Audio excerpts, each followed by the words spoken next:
Breaking up with an ex is one of the most painful things that somebody can go through. In fact, there is a generic rule as far as most psychologists and counselors are concerned, which is it takes as long as half of the length of the relationship to get over breaking up with somebody. Meaning, if you've been in a relationship for 10 years, it will take 5 years of grieving to get over them. I can say 100% without any fear whatsoever that that's just not true. You can get over your ex within 24 hours. I think the key component that the psychologists and scientists are saying is on average, it's an analysis of how long it takes people. But in my experience, it only takes that long if you do absolutely nothing about it. Now, with that being said, if you are suffering from a very specific, unique circumstance, for example, if the breakup is causing anxiety, depression, any of these very, very real psychological conditions, you do need to see a psychologist or a therapist to get help with that. If, however, it's just a regular breakup, there is no better way to get over your breakup than to use, as far as I'm concerned, the method that I have used and that I have taught to over 300,000 people in the last 16 years, which is how to get over your ex within 24 hours. This is the method that I use, and I've used it time and time again. In fact, if you see my relationships, you'll see that when I break up with somebody, I have no problem in posting an image within 24 hours of me moving on with the next person and basically saying, hey guys, I live by what I preach. When I break up with somebody, I move on within 24 hours. And I absolutely will. I used to be divorced, and I remember I used to be married and then I got divorced. And I remember that when I got divorced, my wife looked at me and she said, the worst thing about separating from you is knowing that you are going to move on and find somebody better than me. She's like, everyone else I've ever dated, I knew that they couldn't do as good as me, but you're gonna do someone better. I looked at her in the eyes and said, absolutely, that's why I divorced you. So I chose to divorce her because I wanted kids, and she woke up one day and decided she didn't want kids. From my perspective, she changed our relationship. We had a deal, we were gonna get married, we were gonna have kids, and she shifted it to not have kids. We spoke about this many times, saw therapists about it, we tried to do everything. She absolutely refused to shift on that point. She even said to me, to my face, I'm too beautiful for you to divorce. She was wrong, I divorced her, I moved on, and I found somebody better, and I could do that time and time again because that is the skill set I've taught myself. But it's not just about being able to attract somebody. It is about being able to get over the ex so you can be in a position to be able to attract somebody.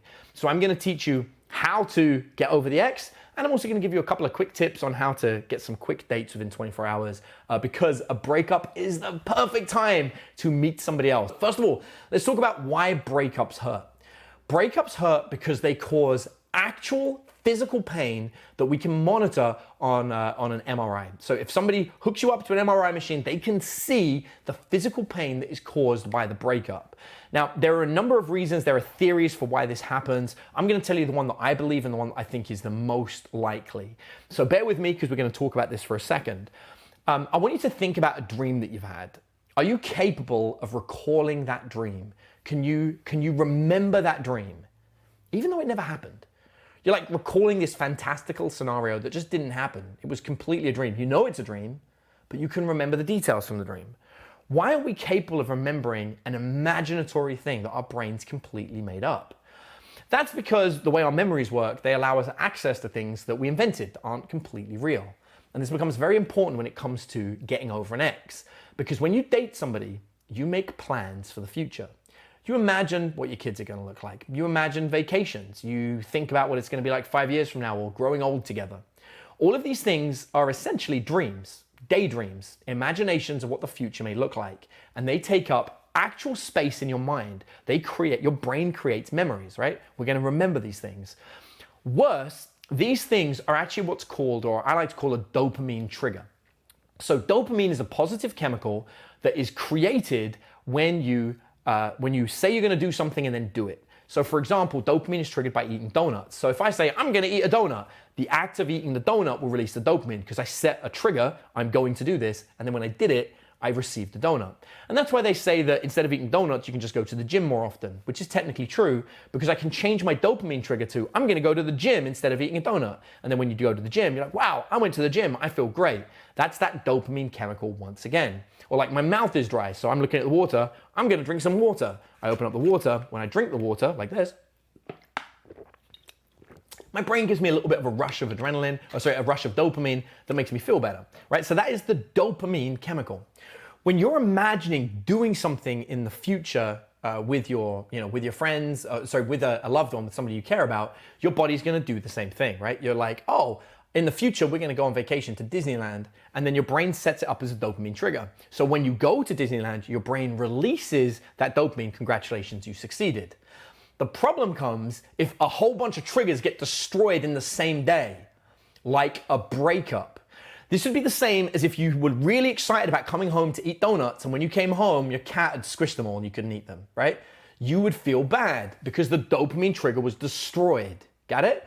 Or if you were really looking forward to playing a video game and you come home and your computer had been broken, you would feel bad. You would feel bad because the dopamine trigger was destroyed and it gets replaced with a negative chemical known as cortisol. When you separate from somebody, all those dopamine triggers get destroyed at the same time. You can't do those things anymore.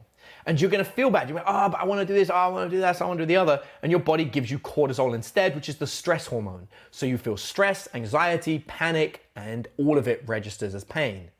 This is where this gets worse, because after a while you forget about it, right? You move on, you go about your day, and then you see something like, a Mickey Mouse. You're like, oh my God, oh yeah, I was going to go to Disneyland with my ex. Because the memory is recreated. It's rebuilt because you just remembered it. You associate it with Mickey Mouse. And so now that trigger's come back and your brain shuts it down again and severs it again because you don't need it because it isn't going to happen. Rebuild the memory, break it down, rebuild the memory, break it down. And every single time these dopamine triggers are being shut off. This is why it doesn't happen with a dream. A dream is never going to happen. But you actually believe these things might happen. And now they're gone. So what we have to do is we have to stop the brain creating and recreating these dopamine triggers, and we have to create new ones.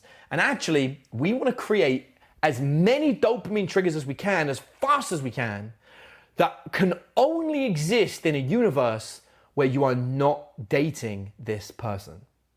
Because now what happens is you've got a whole bunch of dopamine triggers that are set up that you're going to go and achieve, but they can only happen in a universe where you don't date your ex, right? So now if you remember doing this thing with your ex, your brain's going to be like, oh yeah, we're going to shut that down, but it's okay because we've got all these other dopamine triggers that are yet to happen. Got it? So your brain no longer cares about what happened with your ex. It doesn't matter that that's over. You're going to go and do these other new things. If you do not create these new things, these new exciting things, that's where the pain of the relationship kicks in. And I've seen this time and time again. If you do this, this absolutely works. So let's talk about how to do this. The first things first is if you're following this method, you're going to have to give up on the idea that you're going to be grieving. A lot of people, they'll say, oh, you have to grieve at the end of a relationship. Why? Why are we grieving? No one died. The relationship wasn't its own entity, right? We're grieving for no reason whatsoever. Worse, if you separate from someone and they've moved on and you don't move on and you're grieving, that's pretty bad. They didn't die, they exist, they just don't want to be with you. If you separate from them because you want to move on and now you're grieving, you don't even believe your own choice, and that's going to cause all sorts of cognitive dissonance in your mind. No, I completely disagree with the idea of grieving. You need to move on fast. You don't want to sit and wallow and reminisce, because all you're going to keep doing, just from a psychological point of view, is rebuilding the memories and breaking them and rebuilding them and breaking them and rebuilding them and breaking them. It is a horrid loop. It feels like a loop. People say, I'm stuck. I can't get out of it, because you're in a loop. And the only way to break it is to create a new bridge to a bunch of new dopamine triggers. Hopefully this makes sense to you so far. And if that's the case, then we're going to talk about how to build a dopamine trigger.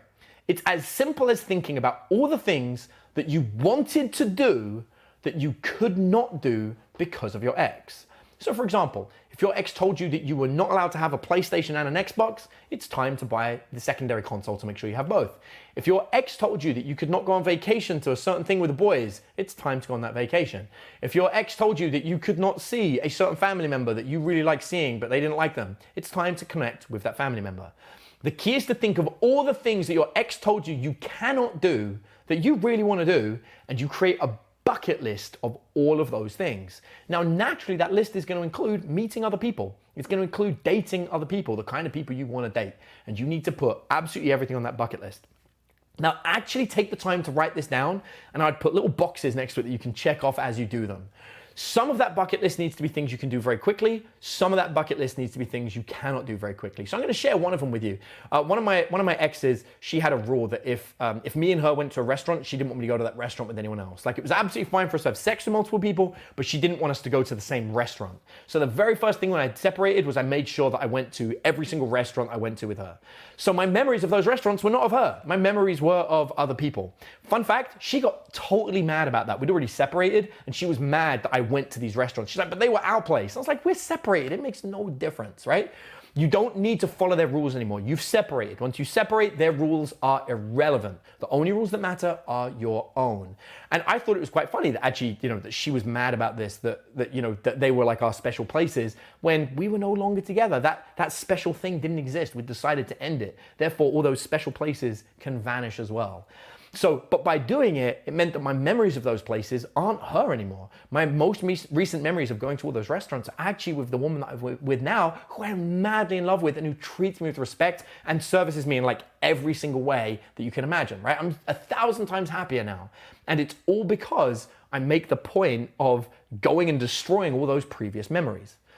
But a key component of this is as you go through, you need some that you can achieve straight away, like the quick ones, like going to a restaurant, and some of them need to be longer because we want open dopamine triggers so that our brain can think about them whenever we think about the ex. If you close every single one straight away, there's nothing open, and then when you remember the ex, you're gonna go back there. So you want quick ones and long ones that are gonna take a while, like traveling to Japan or whatever it is, something that you're gonna do with her, but now you're gonna do it with your boys, or now you're gonna do it with a new girlfriend, or now you're gonna do it, with somebody else, right? So you've got these new dopamine triggers. And the next thing you want to do is you want to meet somebody as fast as possible. You want to go on as many friend dates as possible first. Friend dates are the fastest thing to get. Just contact everybody that you didn't normally spend time with because you're with your ex and just start inviting them out. I would pack your calendar, lunchtime, dinner time, every single social hour. If you've got a friend you haven't seen for a while, invite them to come and stay with you for a week and they can crash at yours, right?